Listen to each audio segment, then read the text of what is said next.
The woods don't give me comfort or solace. It's a blatant reminder of our mortality. Everywhere you look, life, death, life, the rising and falling. But what if this wasn't the case at all? What if these trees weren't fallen? Rather, they were just waiting for their chance to be reborn.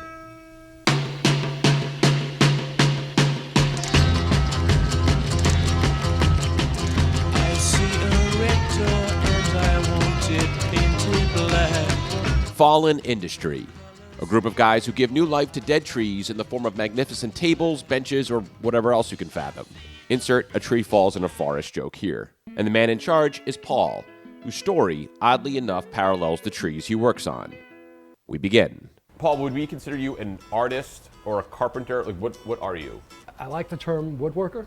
Started out when I was going through a rough period in my life, and I started taking long walks along the Hudson River, and I saw this really interesting reclaimed wood pieces. They weren't natural, it was almost like man-made. It had these nuts and holes and things like that. And I started thinking, what can I turn it into? And I took a shopping cart and literally just pulled these pieces out of the water, brought them home, and started working on them, kind of as a form of therapy, but little by little I was teaching myself a skill.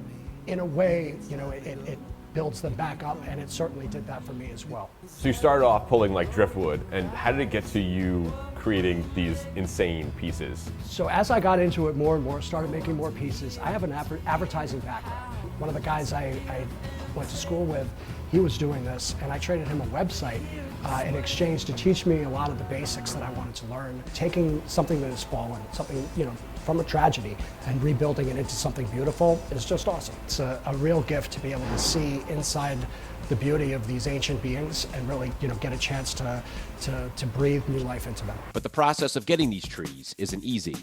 Each piece has to be sliced, air dried for 2 years, kiln dried for 2 months, then flattened until it's ready. So each tree is like a 2.5 year process before you even touch it. Before we can start working. Just to get it ready for you to caress it. Otherwise, it's going to start to warp, it's going to crack, and the material is not going to be good. 50 years in tree is 10 inches. So to get a piece this wide would be very long. This is actually a book match slab where we take 2 cuts from the same tree, open it up, and join it back together. Oh, when you're walking in the woods and you see a tree down, you just look at it and go, "Hello, gorgeous." Little walnut, we'll stop and pick that up. Gotta give yourself a moment. What is You'll that? see it transform. This is walnut, but you're going to see it do something cool. Really? Yeah. I've never seen a walnut do something cool before.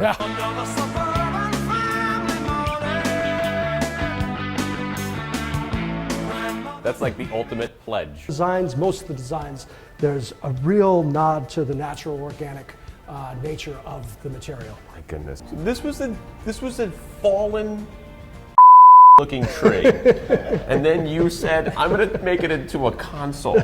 And then this happened. This slab in particular is a 3/4 cut. It's like cut at an angle. So that's why you can get that sort of live edge all the way around 360. Okay. It's a difficult process, but it's a great process. You get a lot of splinters? Chemical compound iron acetate, and that reacts with the tannins in the wood and ages them and turns them gray. So it's the opposite of Botox.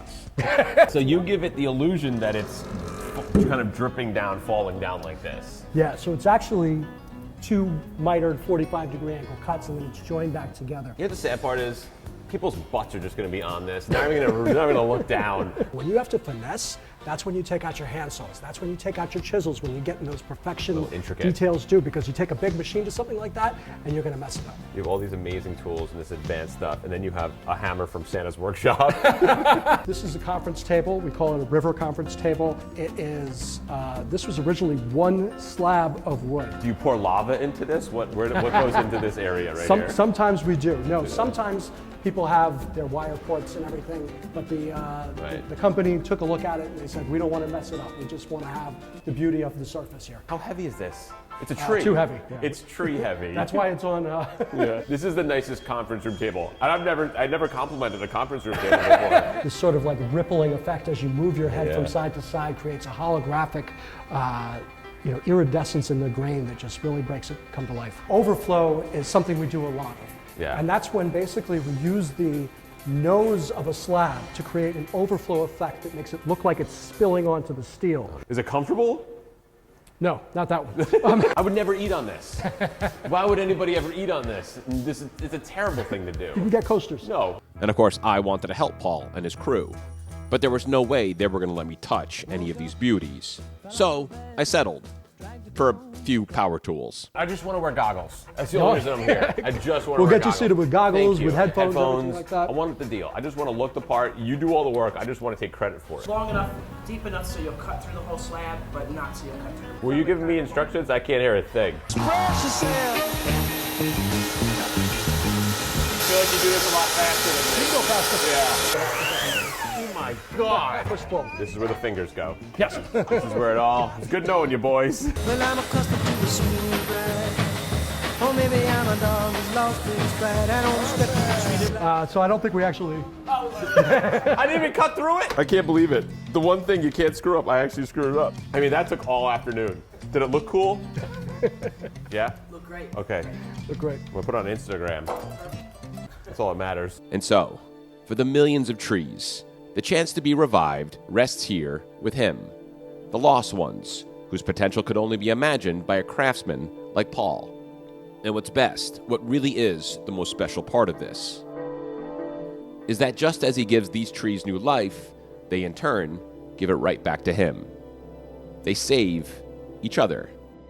It's the second chance from the floor of a forest to galleries and homes across the world.